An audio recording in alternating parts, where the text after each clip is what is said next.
Very good morning, class. So it's a long break. So after break, as promised, we will start the chapter 2, that is self-management skill. So what is self-management skill? तो बेटे self management skills में आता है आपकी attitude, आपकी qualities, आपका experience, या आप अपने ऊपर कितना सेल्फ वर्क कर रहे हैं। सेल्फ मतलब हम खुद। तो आप अपनी जो स्किल्स हैं, चाहे वो आपका एटीट्यूड हो, चाहे वो आपकी क्वालिटीज़ हो, एक्सपीरियंस हो, या कोई भी चीज़ हो जो आपसे रिलेटेड है, आप उसको कैसे मैनेज कर रहे हो, वो आपका सेल्फ मैनेजमेंट स्किल कहलाता है। तो सेल्फ मैनेजमेंट स्किल बेटे एक तरीके से एबिलिटी होती है कि आप अपने इमोशंस को या फिर कोई भी सिचुएशन है उसके अकॉर्डिंग आप कैसे रिएक्ट कर रहे हो, आप अपने इमोशंस को कैसे कंट्रोल कर रहे हो, आप ये कैसे देख रहे हो कि आपको कब क्या कहना है, कब क्या नहीं कहना है, ये सब आप मैनेज करते हैं। ये आपका सेल्फ मैनेजमेंट स्किल कहलाता है। अगर हम अपने आप को सेल्फ मैनेज करते हैं, that means self management skill जो होता है हमारी जो भी जर्नी ऑफ लाइफ है उसको बेटे एक स्मूथ राइड दे देता है। आप ज़्यादा मोटिवेटेड रहते हैं, आप अपने वर्क के लिए ज़्यादा फोकस कर पाते हैं उस वर्क पर, क्योंकि आप जो भी आप करोगे वो मैनेज होगा अच्छे से, वेल प्लान्ड होगा, तो हर चीज़ ज़्यादा स्ट्रक्चर्ड मैनर में ज़्यादा अच्छे तरीके से मूव करेगी। ठीक है। So when you develop a sense of control and ability, तो बेटे जब भी आप एक सेंस ऑफ कंट्रोल या एबिलिटी को डेवलप करते हैं अपने अंदर, तो आपके अंदर एक पॉजिटिविटी आती है और आप ज़्यादा फोकस्ड रह पाते हैं अपने वर्क के थ्रू। That is your self management skill.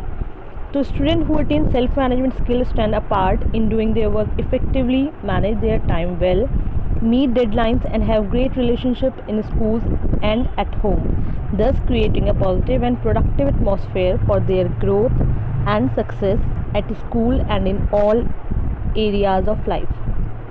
तो जो स्टूडेंट सेल्फ मैनेजमेंट स्किल्स को एक्वायर करते हैं उनका वर्क ज़्यादा इफेक्टिव होता है, इफेक्टिवली वो वर्क कर पाते हैं, अपने टाइम को, अपने पूरे वर्क को वेल टाइम से मैनेज कर पाते हैं, डेडलाइंस को मीट कर पाते हैं, और उनकी क्योंकि ऑब्वियसली सारे वर्क जो होंगे टाइम पर होंगे तो उनके सबसे एक ग्रेट रिलेशनशिप्स होते हैं स्कूल में और घर में भी, हर जगह। That is your self management skill. तो now session 1 introduction to self management. Obviously हमारा इंट्रोडक्शन ही चल रहा था, लेकिन अब हम इससे थोड़ा बेटर तरीके से समझेंगे। तो बेटे इसमें जैसे आपके कुछ क्वेश्चन दे रखे हैं कि कभी आपको ऐसा लगा है कि आप कोई भी पर्टिकुलर सिचुएशन जो आपके साथ पास्ट में कभी हुई है, तो आपको ऐसा लगता होगा अब कि काश मैं उसको ज़्यादा सही तरीके से हैंडल कर पाती या कर पाता, या फिर आपको कभी लगा होगा अपने टाइम को मैनेज बेटर तरीके से कैसे कर सकते हैं या कैसे कर पाएँ, या आप की जो परफॉर्मेंस है अगर वो स्ट्रेस की वजह से, टाइम की कमी की वजह से कोई प्रॉब्लमेटिक हो रही है, कुछ प्रॉब्लम्स आ रही है, तो उसको आप कैसे कंट्रोल कर पाओगे। तो बेटे ये सब जो चीज़ें हैं, जैसे आप इमोशनली अपने आप को कंट्रोल नहीं कर पाते हैं, आपको बहुत जल्दी गुस्सा आ जाता है या आप बहुत जल्दी रो पड़ते हैं, या कुछ भी होता है बेटे इमोशनली, या कैसे भी आप जो कंट्रोल कर पाओगे वो सेल्फ मैनेजमेंट के थ्रू ही कंट्रोल कर पाओगे आप। क्योंकि बेटे सेल्फ मैनेजमेंट में आपका आता है self control and self regulation. तो जब आपके पास सेल्फ कंट्रोल होगा, दैट मीन्स जब आप अपने आप को कंट्रोल कर पाएंगे, जब आप अपने लिए अवेयर होंगे, जब आपके अंदर कॉन्फिडेंस होगा, मोटिवेशन आएगा, जब आप सब कुछ मैनेज करेंगे, वो आपका सेल्फ मैनेजमेंट कहलाएगा। क्लियर। तो सेल्फ मैनेजमेंट के एम होता है बेटे आपकी जो भी सेल्फ मॉनिटरिंग होती है, अपने आप को मॉनिटर करना, अपने आप को देखना, ये देखना, इवेल्यूशन करना अपना। दैट मीन्स कि आपके अंदर क्या कमियां हैं या फिर क्या क्वालिटीज़ हैं, अकॉर्डिंगली अपने आप को मॉनिटर करना, सो दैट आप जो अपनी कमियां उसको दूर कर पाएँ। तो वो आपका सेल्फ मैनेजमेंट में ही आता है बेटे। एंड सेल्फ मैनेजमेंट स्किल आपकी हेल्प करती है कि आप इजीली एंड अच्छे से कम्युनिकेट कर पाएँ, इंटरेक्ट कर पाएँ फेलो स्टूडेंट से या फिर टीचर से या पेरेंट्स से। क्योंकि बेटे जब आप सेल्फ मैनेजमेंट आपके अंदर होगा तो आप किसी भी चीज़ के लिए डिसीजन जो होगा वो अच्छा लेंगे, या आपको पता होगा कि अगर आपसे कोई कुछ क्वेश्चन कर रहा है तो आपको क्या आंसर देना है, आपको जो टीचर्स ने वर्क दिया है वो टाइमली आपको कैसे कंप्लीट करना है। तो इससे क्या होगा, आपका कम्युनिकेशन अच्छा होगा, आपका रिलेशन भी टीचर से एंड और भी लोगों से अच्छा होगा। Clear.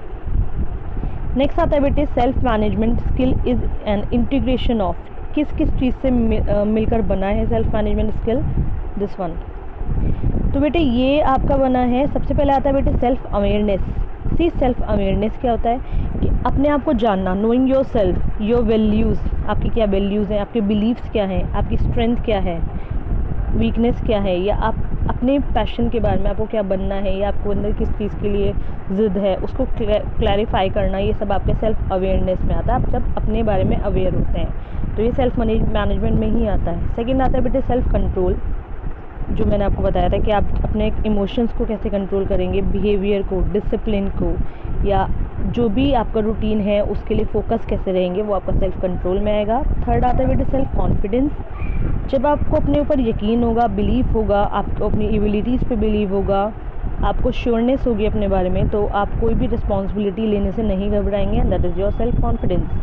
Fourth is your better self motivation, working with persistence towards goal with a positive and never give up attitude. जब आप अपने आप को, कोई दूसरा नहीं, खुद आप अपने आप को मोटिवेट कर रहे हो, किसके थ्रू, कैसे कर रहे हैं कि आपका जो गोल है, सपोज जैसे आपके मान लो एग्ज़ाम्स हैं तो आपका ये गोल है कि मुझे टॉप ही करना है, तो आप अपने आप को सेल्फ मोटिवेट करते हैं, जिसके लिए आप ज़्यादा हार्ड वर्क करते हैं। फिफ्थ आते बेटे personal hygiene and grooming, obviously taking special care of personal hygiene, आपको हाइजीन का ज़्यादा ध्यान रखना चाहिए और अपने आप को ग्रूम करके रखना चाहिए डेली रूटीन पर।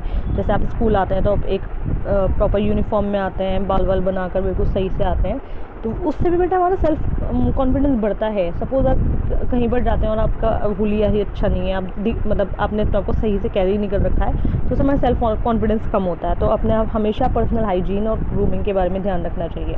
सिक्स्थ आता है बेटे टाइम मैनेजमेंट, मैनेजिंग टाइम को मैनेज करना चाहिए किसी भी वर्क के लिए, आपको हमेशा बताया जाता है। सेवन्थ बेटे टीम मैनेजमेंट, अगर आप किसी टीम के साथ वर्क कर रहे हैं, सपोज़ आपको कुछ प्रोजेक्ट दिया गया है, 4-5 बच्चे आपके साथ हैं, तो उनके साथ कैसे आपको कोऑर्डिनेट करना है, कैसे सबको ड्यूटीज़ रिस्पॉन्सिबिलिटीज़ डिस्ट्रीब्यूट करनी है, ये सब टीम मैनेजमेंट में आता है। इस आता है बेटे goal setting goals and creating an action plan. अब आपको गोल सेटिंग का मतलब है, जैसे आपने एक प्रोजेक्ट बनाया तो आपने ये गोल सेट कर रखा है, तो हमें इतने दिन में ये प्रोजेक्ट कंप्लीट करना है, तो आपने एक गोल सेट कर लिया। अब उस गोल जो आपने सेट किया है उसको पूरा करने के लिए आपको क्या प्लान बनाना पड़ेगा, वो आपका एक्शन प्लान आ जाएगा। तो बेटे ये सब आपका सेल्फ मैनेजमेंट में होता है। अब आता है significance of self management. If you have good self management skill, तो हम क्या कर सकते हैं, हम ज़्यादा कॉन्फिडेंट होंगे, ज़्यादा ऑर्गेनाइज्ड होंगे और अटेंशन देंगे अपनी जो भी वर्क हो रहा है, इंडिपेंडेंटली वर्क कर पाएंगे, या अगर टीम में कर रहे हैं तो भी फोकसली वर्क कर पाएंगे। आइडेंटिफाई करेंगे कोई भी प्रॉब्लम को, उसका सॉल्यूशन भी निकाल सकते हैं। चेंज को मैनेज करते हैं, मीन्स अपने अंदर कोई चेंज आ रहा है या एनवायरनमेंट में कोई चेंज आ रहा है, आसपास के लोगों में कुछ चेंज आ रहा है, तो अगर हमें अपने अंदर सेल्फ कंट्रोल होगा, सेल्फ मैनेजमेंट स्किल होगी, तो हम उसको भी ईजीली डाइजेस्ट कर पाएंगे। Cope with stress, that means आपको स्ट्रेस आ रहा है तो उससे हम ईजीली निकल सकते हैं, सेल्फ मोटिवेटेड रह सकते हैं, वेल ग्रूम्ड रहेंगे और क्लास में जब भी एंटर करेंगे वेल प्रिपेयर्ड होकर करेंगे, गुड लिसनर बनेंगे और टाइम मैनेज कर सकते हैं हम लोग, और फोकस रह सकते हैं अपने वर्क के लिए। अपनी परफॉर्मेंस को इम्प्रूव करने के लिए कुछ ना कुछ करते रहना चाहिए और इमोशंस को भी मैनेज कर सकते हैं, ये सेल्फ मैनेजमेंट में आता है। Clear guys? Now the next is better self awareness. Now what is self awareness, जो मैंने आपको भी स्मॉल में थोड़ा छोटा सा बताया था कि अपने आप को जानना, अपनी वैल्यूज़, अपनी बिलीफ, स्ट्रेंथ, वीकनेस या clarity about one's passion, that is your self awareness. तो बेटे self management builds upon a solid foundation of self awareness. Obviously the more the clarity on who we are the better the self management. जब हमें पता होगा हम कैसे हैं, हम क्या हैं, हमें किस चीज़ पे वर्क करना है, तो हम सेल्फ मैनेज ज़्यादा इजीली कर पाएंगे। बेटे जिस चीज़ के बारे में आपको पता होता है उस चीज़ को आप ज़्यादा इजीली मैनेज कर पाते हैं। तो यही सेल्फ अवेयरनेस का है कि अगर हम सेल्फ अवेयर होंगे तो हम अपने आप को ईजिली मैनेज कर पाएंगे। तो self awareness is the key to self management, because you can choose how to respond to an emotion actively when you are aware of it. We are all wired to experience emotions before we can respond to them. It's your ability to read them and then respond that sets you apart as a self manager. तो बेटे आप अपने emotions को, जब आपको self awareness होगी तो आपको पता होगा आपके इमोशंस कब एक्टिव होते हैं, या आप किस चीज़ से ज़्यादा हर्ट होते हैं, या आप किस चीज़ से ज़्यादा प्रॉब्लम होती है, तो अकॉर्डिंगली आप रिस्पॉन्ड करोगे। तो वो किसके थ्रू करोगे बेटे, आपके सेल्फ मैनेजमेंट के थ्रू। जब आप अपने इमोशंस को कंट्रोल कर पाओगे, आप उससे अवेयर हो जाओगे, तो आपके अंदर सेल्फ मैनेजमेंट भी आने लगेगा। ठीक है, self awareness is all about having a deep understanding of one's emotions, strength, obviously weakness हमें पता होता है सेल्फ अवेयरनेस में कि किसी का इमोशन क्या है, मीन्स अगर अपनी बात करते हैं हमारा इमोशन क्या है, स्ट्रेंथ क्या है, वीकनेसेस क्या है, नीड क्या है। जब हमें ये सारी चीज़ें बेटे अपने बारे में पता होगा, जब हम अपने बारे में सेल्फ अवेयर होंगे कि हमें क्या चाहिए और क्या नहीं चाहिए, तो हम डिसाइड भी इजीली कर पाएंगे और हम अपने आप को मैनेज भी बहुत इजीली कर पाएंगे। Clear. Self aware people are recognized by their confidence as then they can freely talk about their positives and negative alike. When we see ourselves more clearly, we are definitely more confident and creative as well, build greater relationship, communicate effectively, are better influencers and are hence better leaders. तो बेटे self aware people जो होते हैं ना, वो अपने confidence से पहचाने जाते हैं, क्योंकि जब उन्हें पता होगा कि हमारे अंदर क्या कमियां हैं, क्या क्वालिटीज़ हैं, वो इजीली किसी भी टॉपिक पे आपसे बात कर पाएंगे, अपने बिलीव्स के बारे में बता पाएंगे, अपने बारे में इजीली बता पाएंगे, जिससे कि क्या होता है, कम्युनिकेशन बढ़ता है, इंट्रैक्शन अच्छा होता है और कॉन्फिडेंस बढ़ता है। ओके, तो बेटे सेल्फ अवेयरनेस का मतलब होता है कि आप यही सब कि आप कैसे अंडरस्टैंड कर रहे हैं दूसरों को, या आप जब आप अपने बारे में जानेंगे तो बेटा आप दूसरे के बारे में भी सोचना स्टार्ट करेंगे कि आप लोग आपको कैसे समझ रहे हैं या आप कैसे लोगों को समझ रहे हैं, और उन दूसरे लोगों के आपके बारे में व्यू कैसे हैं, ये सब आपका सेल्फ अवेयरनेस में आता है। जैसे एक एग्जांपल दे रखा है, इंट्रोस्पेक्शन और reflection does help improve our awareness about our self. The important thing about introspection is the kind of question that we ask. For example, if you do not get a good grade, normally the question that would arise in your mind would be, why did I get a bad rating? You could end up with an explanation based on some fear or a shortcoming rather than a positive reason of analyzing your strength and weakness. तो बेटे जैसे example दे रखा है कि आपके अगर number अच्छे नहीं आते हैं तो हमारे एकदम क्वेश्चन हमारे दिमाग में यही आता है कि हमें इतना बुरे नंबर क्यों आए हैं। तो अगर हमें अपने बारे में पता नहीं होगा कि भाई हमने हमारी कमी कहाँ कहाँ रह गई है, हमें पता नहीं होगा, शायद हमने राइटिंग अच्छी नहीं होगी हमारी, या हमने अकॉर्डिंग टू पॉइंट नहीं लिखा होगा, तो हम बहाने ढूंढेंगे, एक्सक्यूज़ेस ढूंढेंगे कि नहीं शायद ऐसा हो गया था, शायद ज़बरदस्ती नंबर काटे हैं ऐसे। लेकिन जब हमें पता होगा कि बेटे हमारे शॉर्ट कमिंग्स कहाँ हैं, हमारी स्ट्रेंथ कहाँ है, तो हम ईजिली आंसर पता लगा पाएंगे कि हाँ हमारे नंबर यहाँ पर कटे होंगे, तो इस वजह से हमारी कम मार्क्स हैं। यही चीज़ बेटे एग्जाम में आएगा। अगर आपको पता होगा कि आपकी स्ट्रेंथ क्या है, आपकी राइटिंग ज़्यादा अच्छी है या आप ज़्यादा अच्छे से याद कर पाते हैं, तो आप उस चीज़ को ज़्यादा अच्छे से हाईलाइट कर पाएंगे, तो ऑब्वियसली मार्क्स भी इंक्रीज़ होंगे। Clear. To conclude, people who focus on working on internal and external self awareness, who are open to feedback and who ask what questions over why ones, get more clarity on who are they are and gain profit of all the self awareness has to offer. तो बेटे दो type का होता है, देखो, एक होता है इंटरनल सेल्फ अवेयरनेस और एक होता है एक्सटर्नल सेल्फ अवेयरनेस।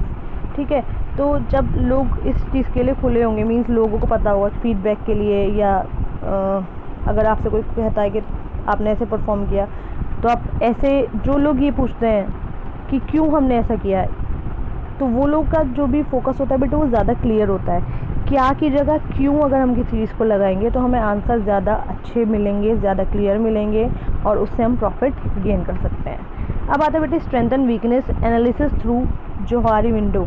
ये एक जोहारी विंडो होती है, एक मॉडल है जो एक सिंपल और यूज़फुल टूल होता है ये अंडरस्टैंड करने के लिए कि आप अपने आप को सेल्फ अवेयरनेस कैसे इम्प्रूव कर सकते हैं, अपना पर्सनल डेवलपमेंट कैसे कर सकते हैं, कम्युनिकेशन कैसे इम्प्रूव कर सकते हैं, इंटरपर्सनल रिलेशनशिप और टीम डेवलपमेंट कैसे कर सकते हैं। तो बेटे जोहरी विंडो जो आपको रिप्रेजेंट करती है आपकी फीलिंग्स के बारे में, व्यूज़ के बारे में, एटीट्यूड, स्किल, इंटेंशन, मोटिवेशन, इन सब के बारे में आपकी जो इन्फॉर्मेशन है वो रिप्रेजेंट करती है। तो देखो बेटे यह एक आपका टेबल्स फॉर्म में बना है, know to others, unknown to others, known to others, unknown to others. Known to others means जानने वाले दूसरों को, तो known to self open self, और आता है बेटे unknown to self blind self. Information about me that I know and others know too. Information about me that I do not know but others do. तो बेटे known to others, जिनको जो लोग हमें जानते हैं, सबसे पहले ओपन सेल्फ। ओपन सेल्फ में वो चीज़ें आती हैं जो आप अपने बारे में जानते हैं और दूसरे लोग भी आपके बारे में जानते हैं। लेकिन ब्लाइंड सेल्फ में वो चीज़ें आती हैं बेटे जो आप अपने बारे में नहीं जानते लेकिन दूसरे लोग आपके बारे में जानते हैं। जैसे आपको एकदम गुस्सा आ जाता है तो आपको नहीं पता इतना कि आपको कब इतना गुस्सा आता है, लेकिन दूसरे लोगों को पता होता है क्योंकि हम गुस्सा उन पे निकालते हैं। क्लियर। अब आता है अननोन टू अदर्स, जो हमें नहीं जानते। Hidden self, information about me that I know and others don't. Hidden self मतलब होता है कि वो इन्फॉर्मेशन जो हमें अपने बारे में पता है लेकिन दूसरे लोगों को हमारे बारे में नहीं पता। अननोन सेल्फ होता है जिसमें कि information about me that neither I nor others know. ठीक है, ये आ जाता है। तो बेटा अगर जब आप अभी विंडो बनाओगे तो आप सबसे पहले ओपन सेल्फ अपने बारे में लिखना कि ऐसी कौन सी इन्फॉर्मेशन है जो आप अपने बारे में जानते हैं लेकिन दूसरे लोग आपके बारे में नहीं जानते हैं। और ब्लाइंड सेल्फ आप वो चीज़ें लिखना जो आप अपने बारे में नहीं जानते लेकिन दूसरे लोग आपके बारे में जानते हैं, जैसे दूसरे लोगों ने आपको बताया हो कुछ भी आपके बिहेवियर के बारे में या कुछ भी बताया हो, वो आपको यहाँ पे लिखना है। अब यहाँ पे आता है लेकिन आता है बेटे अननोन टू अदर्स, जिनको नहीं जानते, तो उसमें हिडन सेल्फ लिखना, वो चीज़ें जो आपको अपने बारे में पता है बट दूसरे लोगों को नहीं पता। और अननोन सेल्फ में वो लिखना बेटे जो आप अपने बारे में नहीं जानते और ना ही दूसरे लोग आपके बारे में जानते हैं। तो इससे आपका open self, blind self, hidden self, unknown self, ये जब सारी चीज़ें आपकी आ जाएंगी चारों, तो आपको आप ज़्यादा अच्छे से अंडरस्टैंड कर पाओगे कि आपकी क्या क्या शॉर्टकमिंग्स हैं, क्या क्या आपकी क्वालिटीज़ हैं, ये सब। ठीक है। The 4 Johari window square areas. अब बेटे देखो ये जो 4 विंडोज़ है ना, ओपन सेल्फ, हिडन सेल्फ, इनको हम बोलते हैं रीजन्स या फिर quadrants. Each of these reason contains and represent the information about the person, क्योंकि इन्फॉर्मेशन पर्सन के बारे में है ये कि वेदर कि वो नोन से है या अननोन से रिलेटेड है। क्लियर। अब बेटे 4 रीजन मैं आपको बता चुकी हूँ, ओपन सेल्फ है, फिर ब्लाइंड सेल्फ है, हिडन सेल्फ है, अननोन सेल्फ है, ये आपको लिखना है। This is the standard representation of the Johari window model showing each quadrant of the same size. ठीक है। And the Johari window panes can be change in size, आप size को चेंज कर सकते हैं। In order to this we need to decrease the blind self area by taking feedback from others. अब देखो बेटे ब्लाइंड सेल्फ आप कब इसको कम कर सकते हो साइज़ का, जब आप दूसरों से फीडबैक लोगे। हिडन सेल्फ का एरिया तब आप कम कर सकते हो जब आप अपने बारे में दूसरों को बताओगे, और अननोन सेल्फ एरिया तब जब आप ऑब्जर्वेशन या सेल्फ डिस्कवरी करोगे। तो बेटे ये जो चारों चीज़ है ना, क्वाड्रेंट्स, ये जो चारों क्वाड्रेंट्स हैं जौहरी विंडो में, इक्वल साइज़ की होती हैं। आप इनको छोटा बड़ा कर सकते हो, लेकिन तभी जो बॉक्स आपको छोटा या बड़ा करना है तो उसमें जो लिखा है उस चीज़ के बारे में डिस्कस करके तभी आप इसको कम या ज़्यादा कर सकते हैं। तो इससे क्या होगा बेटे, आप बेटर अंडरस्टैंड कर पाएंगे अपने आप को, सेल्फ अवेयरनेस आपको हो पाएगी। अगर सेल्फ अवेयरनेस होगी कि आपकी स्ट्रेंथ क्या है, बिलीव्स क्या है, तो आप सेल्फ कंट्रोल आपके अंदर आएगा और सेल्फ रेगुलेशन भी आएगा। क्लियर। तो बेटे जौहरी विंडो में बहुत सारी चीज़ें होती हैं कि आप कैसे एनर्जेटिक हैं, या फिर आप ये पूछें कि who am I, where am I, आपकी क्या विश है, या आप क्या अचीव करना चाहते हैं ज़िंदगी में, या आपने अभी तक कुछ सोचा है वो आप अचीव नहीं कर पाए हैं। ये सब आपके बेटे सेल्फ अवेयरनेस में आ जाता है। अपनी स्ट्रेंथ के बारे में आइडेंटिफाई करना कि आप किस चीज़ में अच्छे हैं। ज़रूरी नहीं बेटे आप पढ़ाई में अच्छे हो, क्या पता आप गेम्स में अच्छे हो, क्या पता आप किसी और चीज़ में अच्छे हो। तो वो आप अपनी स्ट्रेंथ को आइडेंटिफाई कर रहे हो। या फिर ये सोचो कि आपको किस चीज़ के बारे में सबसे ज़्यादा अप्रिसिएशन मिलता है, किस चीज़ की लोग तारीफ़ करते हैं आपके लिए, या आप किस चीज़ से बिल्कुल दूसरे लोगों से अलग दिखते हो। तो ये आपकी स्ट्रेंथ होती है। वीकनेस आती है बेटे कि आपका कुछ एम है, लेकिन अब वो एम पाने के लिए आपको कौन सी चीज़ ऐसी है जो रोक रही है आपको, तो वो जो चीज़ होगी ना वो आपकी वीकनेस होगी। जैसे आप मोबाइल लेते हैं तो आप पढ़ते नहीं हैं, तो मोबाइल आपकी वीकनेस हो गई यहाँ पे। या फिर आपको दूसरे लोगों से क्या फीडबैक मिल रहे हैं, नेगेटिव फीडबैक मिल रहे हैं, वो आपकी वीकनेसेस हैं। ठीक है। तो सेल्फ एवेल्यूएशन, अपने आप को सेल्फ एवेल्यूएट करिए और देखिए आप क्या कर सकते हैं। बेटे जौहरी विंडो बनाइए अपने अकॉर्डिंग, देखिए आप सेल्फ अवेयरनेस अपना क्लियर करिए कि सेल्फ अवेयरनेस कैसे आपको करना है, सेल्फ मैनेज कैसे करना है। जब आपको सेल्फ अवेयरनेस होगी तब आप सेल्फ मैनेज कर पाएंगे। तो ये जौहरी विंडो बेटे एक मॉडल था, आप इसको प्रिपेयर करिएगा। फिर that is your assignment for today. Okay, thank you, and in the next class we will do bit of self control. Thank you so much.